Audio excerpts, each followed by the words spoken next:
Hi, I'm Liz Nedden. Let's have a look at risk. So there's two types of risk. We've got absolute risk and relative risk. So let's start with absolute risks. So absolute risk is a probability of something happening, usually a conditional probability, and it's usually given a certain condition. So for example, I've got data about a whole group of people. My condition is I'm going to focus just on the woman, and I want to know what's the absolute risk of having a purple dress for a woman. So I've got a conditional probability on the woman, and I want to look at the chance of wearing purple.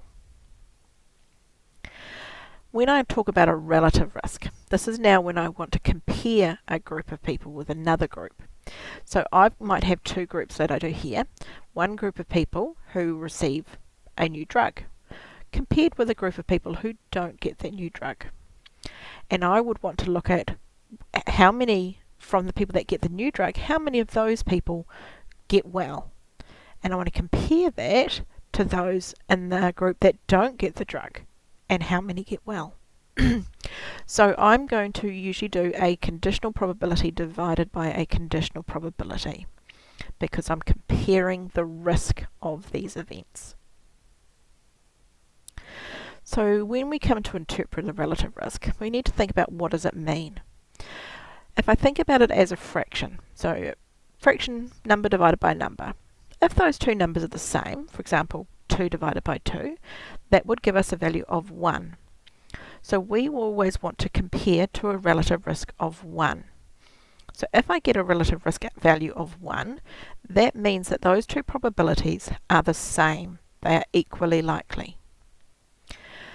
If, however, I get a relative risk that is larger than 1, then that must mean that the number on the top is bigger or more likely than the probability on the bottom. If I get a relative risk that is below 1, then that means that the number on the bottom of the fraction must be bigger or more likely. Let's have a look at some examples. So here we've got information about a drug, and some of them were given the new drug, some of them were given a placebo. And then they looked at how many people got a rash. So just taking the drug group, the absolute risk of a rash, well, there were 63 people that got the rash out of the 500 that got the new drug. So there's my probability, my absolute risk of the rash.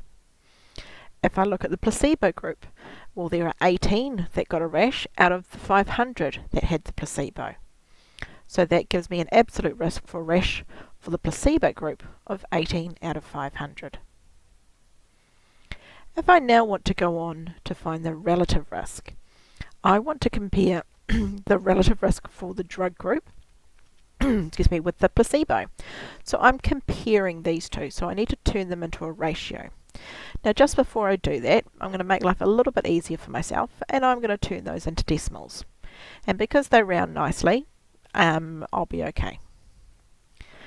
So when I calculate the relative risk, I'm doing my drug group divided by the placebo group. And that's because of the wording in the question above. So notice that wording, the relative risk of a rash with the drug, that's why I put the drug on the top, compared with the placebo. That's why the placebo was on the bottom. And that gives me a relative risk of 3.5. Now let's think about what that value means. So if we go back to the values, the actual absolute risks, for the drug group, they've got a absolute risk of 0.126. That is much bigger than the absolute risk for the placebo group, which is only 0.036.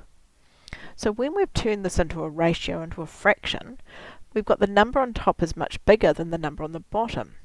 And in fact, the number on the top is 3.5 times bigger than the number on the bottom. And so this is how we want to interpret it. We want to talk about the risk of getting a rash for people that got the drug is 3.5 times bigger than those who got the placebo. And that's how we will interpret it. Thanks for watching.